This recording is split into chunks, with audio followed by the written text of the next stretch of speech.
Long before London was a capital, before it was a city of stone and empire, it was a bend in a river. The Thames, wide and tidal, moved slowly through marshland and low hills, carrying silt, fish, and possibility. For thousands of years, people passed through this place, hunters, traders, settlers, drawn by the river's promise. Yet no great city rose here until the arrival of Rome. In the year 43 CE, Roman legions crossed the Channel and marched inland. Within a few years, they established Londinium, a planned settlement built where the Thames could be bridged. Timber wharves lined the riverbank. Roads radiated outward toward the province of Britannia. Merchants arrived with wine, olive oil, pottery, and coin. Soldiers followed, then administrators, craftsmen, and families. The air smelled of wood smoke and wet earth.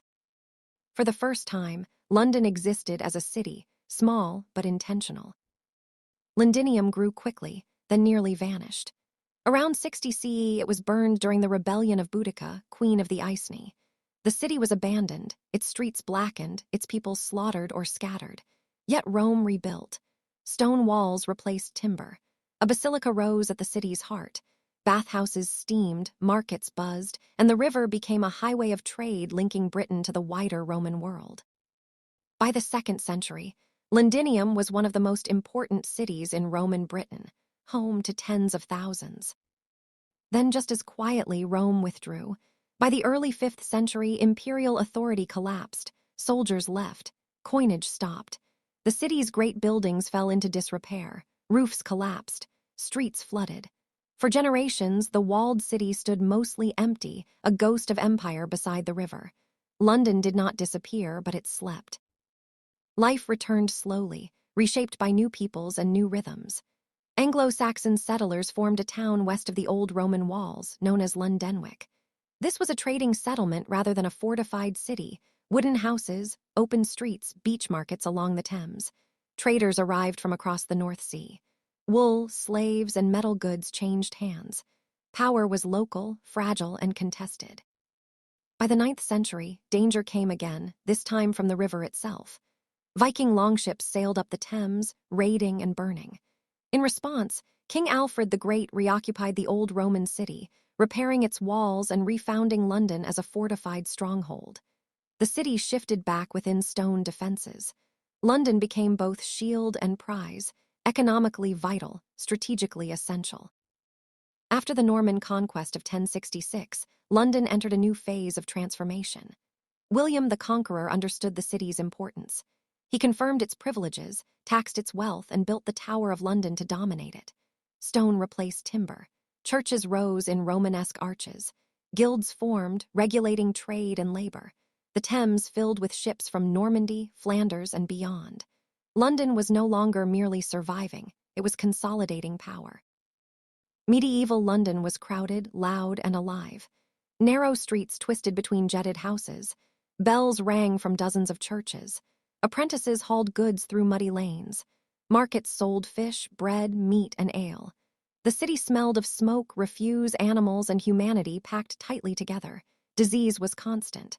Fire was feared. Death was visible. Yet opportunity pulsed through the chaos. By the late Middle Ages, London had become England's largest city and its economic heart. Kings depended on its money. Merchants depended on royal favor. Power flowed not only from the throne, but from counting houses and guild halls. When plague arrived in the 14th century, killing perhaps half the population, the city staggered, but it did not fall. Labor became valuable. Social order shifted. London adapted. By the dawn of the 16th century, the city stood at the edge of a new world. The medieval past lingered in stone walls and ancient customs, but change pressed in from every direction: religious upheaval, overseas exploration, and the growing authority of the state. London was ready, though it did not yet know the cost of what was coming. Early modern London was a city stretched tight between ambition and anxiety. Its population surged. Villages were swallowed by sprawl. The river darkened with traffic. Royal palaces rose along the Thames, while slums thickened beyond the city walls. London had become a magnet, drawing in fortune seekers, refugees, criminals, artists, and thinkers. Religion tore at the city's foundations. The English Reformation transformed churches, rituals, and daily life. Monasteries were dissolved, their lands sold, their libraries scattered. Cathedrals echoed with new prayers. Londoners navigated shifting loyalties carefully, knowing belief could be dangerous. Yet the city also became a center of printing, debate, and dissent. Ideas moved quickly through taverns and pamphlets. Commerce expanded alongside conflict. Overseas trade brought sugar, tobacco, and wealth, much of it tied to colonial exploitation and the Atlantic slave trade. The docks grew. The merchant class gained influence. London's power increasingly rested not only on crown and church, but on capital. The 17th century tested the city brutally. Political tension erupted into civil war. London sided with Parliament against the king, supplying money, arms, and men. When Charles I was executed, it happened not far from the city's streets, a moment that shattered the old order. The monarchy returned, but authority was forever altered. Then came catastrophe. In 1665, the Great Plague swept through London, killing tens of thousands. Houses were sealed, bells tolled endlessly. The wealthy fled, the poor could not. A year later, fire did what disease could not.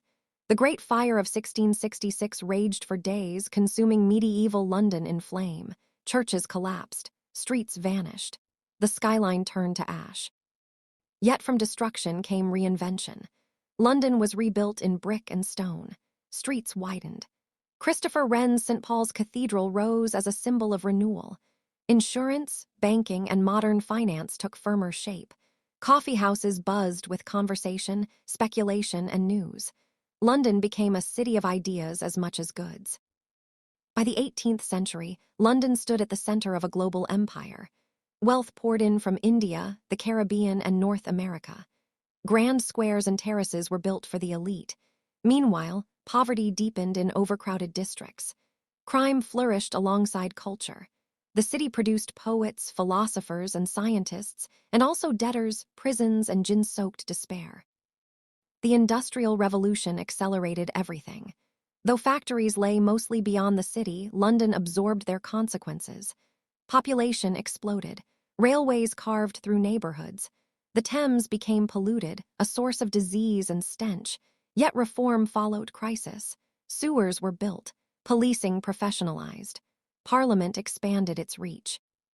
Victorian London was a city of extremes: imperial confidence and urban misery, innovation and inequality. Gaslight illuminated streets. Museums and libraries opened to the public. The British Museum, the underground and modern institutions took shape. London presented itself as the capital of the world, yet beneath the grandeur lay tension, unrest, and the quiet anger of those left behind. As the 19th century closed, London faced the 20th with both pride and vulnerability. Its power was immense. Its challenges were just beginning.